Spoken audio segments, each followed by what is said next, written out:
comment s'est terminée l'année 2025 en immobilier et qu'est-ce que j'entrevois pour 2026, c'est ce qu'on va regarder aujourd'hui.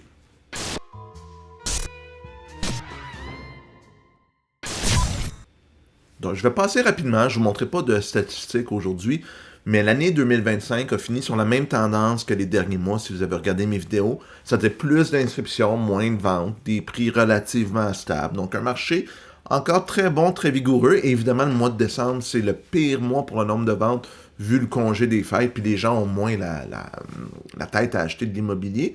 Mais somme toute, une fin de tendance une fin d'année qui suit la tendance en prix stable, baisse du nombre de ventes par rapport à 2024, mais encore des nombres assez robustes, et une hausse du nombre d'inscriptions. Une fois que ça c'est dit, qu'est-ce qu'on s'attend en 2026? Moi, je catégoriserais ça en deux termes. Incertitude et micro-marché. On va commencer par l'incertitude. Mais l'incertitude, c'est tout ce qui se passe dans le monde, l'économie, la géopolitique, le marché de l'emploi. Ça va pas bien, ça va pas terriblement mal, mais il peut arriver toutes sortes de choses. Et puis on le voit à chaque semaine, il y a des nouvelles. Là. Dernièrement, c'était le Venezuela. Là, il va y avoir l'ASEAN plus tard. Est-ce qu'il va y avoir d'autres guerres, d'autres tarifs, d'autres choses commerciales, des pertes d'emploi? Donc, ça se peut qu'on ait d'un bord en récession, des pertes d'emploi, ce qui ferait baisser les taux d'intérêt, mais aussi réduirait peut-être la demande en immobilier.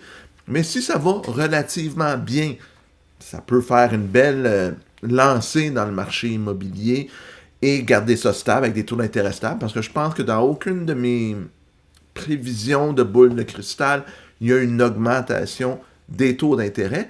Mais aujourd'hui, faire des prévisions, ça deviendrait super hasardeux parce qu'il y a beaucoup d'incertitudes.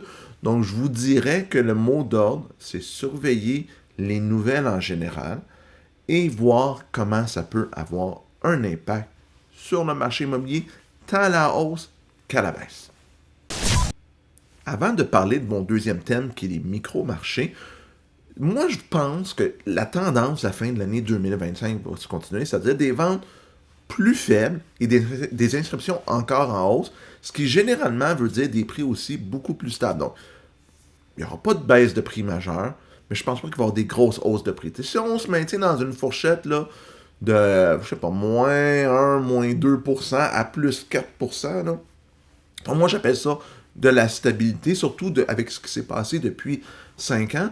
Donc, moi, je pense que c'est la tendance générale du marché qui va avoir, c'est-à-dire des prix relativement stables, plus d'inscriptions, un peu moins de ventes, pas encore là un effondrement au niveau d'il y a peut-être 2-3 ans, mais tu sais, un marché correct. Bref, ça va revenir à un marché généralement normal, beaucoup plus équilibré. Mais quand j'ai dit micro-marché, on va voir dans le prochain segment un peu ce que je veux dire. Je pense qu'un marché qui va avoir beaucoup de misère en 2026, c'est le condo. Les nouvelles lois, la loi 16, la loi 141 avec les études de fonds de prévoyance, les cotisations, pas les cotisations spéciales, mais les frais de condo qui doivent augmenter, mais ça va mettre une pression sur tous les condos qui ont été, je vais utiliser le mot mal gérés, mais qui ont été sous-financés dans les dernières années. Et ça pourrait avoir un impact sur les valeurs, parce que s'il manque X dollars dans le fonds de prévoyance, puis que les frais de condo doivent doubler, tripler, ce qui va arriver dans certains cas, ben, ça va avoir un impact sur la capacité de payer des gens, donc ça pourrait faire diminuer les prix à court terme. Mais à l'inverse, s'il y a un bloc qui est super bien géré, qui respecte des bons ratios, qui avait prévu des bons montants pour son fonds de prévoyance, ben ces condos-là risquent de tirer leur épingle du jeu, mais je pense qu'une plus grande majorité de condos sont du mauvais côté de l'équation. Donc ça, c'est un marché qui va souffrir plus que les autres, selon moi, en 2026. Puis encore là, selon les régions, il va y avoir des différences, mais en général, le marché du condo va être difficile en 2026. Le marché de l'unifamilial, moi, je pense que ce qui est dans le bas de la fourchette, je vais appeler ça premier acheteur, mais le premier tiers de prix des propriétés va être bon. Le dernier tiers, qui va être le plus luxueux, entre guillemets, va se maintenir. Ça, c'est toujours un marché qui se tient un peu à part. Mais c'est le marché là, milieu de gamme. Puis dans la région métropolitaine là, de Montréal, on va parler de maisons à 800 000, par exemple, 900 000. Puis là, je ne parle pas évidemment à Westmount, mais je vais parler sais, une maison de 900 000, 1 million à Brossard ou à Laval dans certains quartiers ou sur la première couronne à Boisbriand, par exemple. Ce marché-là risque d'être plus difficile parce que la capacité de payer des gens, l'inflation, ça a eu un impact. Ben, à un moment donné, les gens vont dire, c'est quoi, la maison à 500 000, elle fait mon affaire, elle me va encore bien, je déménagerai pas, je me rajouterai pas des paiements hypothécaires. Donc, je pense que le marché du milieu en général va être le plus difficile et le plus affecté dans le marché. L'entrée de gamme risque d'être beaucoup mieux se comporter. Puis le haut de gamme, ben ça, comme je dis, c'est toujours un peu un marché à part. Je n'ai pas trop parlé des plex, mais les plex, ça va encore là aller avec le même principe que le marché résidentiel. Mais les plex, je dirais que la localisation et le type de loyer que vous allez avoir va avoir une grande influence sur la facilité de vente ou si ça va être des produits plus en demande. Quelque chose de bien placé, proche d'une station de métro, du transport en commun, d'un cégep, d'une université, va toujours avoir une meilleure valeur et va toujours demeurer un produit plus facile à vendre, même si le marché devient un peu plus difficile. Puis évidemment, si vous avez des loyers à 3 000 dans un plex, puis des loyers à 1 000 c'est vrai que les loyers de 1 000 vont être beaucoup plus stables côté revenu. Il va avoir un potentiel à plus long terme d'augmentation de valeur, puis surtout d'un faible risque de diminution des loyers. Donc, selon le type de plex, selon le secteur et le type de loyer que vous allez avoir, le marché va être plus ou moins bon. J'ai glissé un petit mot en parlant des plex, mais les loyers, les logements à louer, ça aussi, je pense qu'il va y avoir quand même des gros changements. Puis je pense que les gens ne déménageront pas trop cette année. Ceux qui ont des appartements bas prix, entre guillemets, là, qui vont être à 1 000 pour un 4,5 à Longueuil, par exemple, ben, ces gens-là ne déménageront pas. Puis s'il y en a à louer, ces loyers-là, pourvu qu'ils soient propres, on s'entend que si c'est infesté de coquins et tout, mais quelque chose de correct, là, pour 1 000 vous n'aurez pas de misère à louer.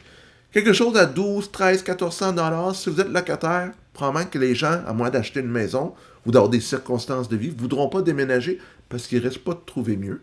Donc, sauf que la capacité de payer ces gens-là, elle est limitée. Donc, est-ce que les hausses de loyer vont pouvoir suivre les recommandations? Ça va être à voir. Où je pense que le choc va venir, c'est que là, on n'a plus une crise du logement au sens proprement dit.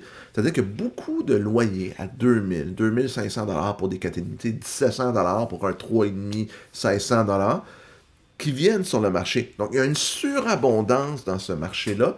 Puis on le voit, on a vu des investisseurs dire ah, là, le téléphone n'a pas sonné beaucoup en novembre. Avant, je comprends que c'est pas la grosse période, mais avant, tu mettais à louer en novembre, tu louais tout de suite.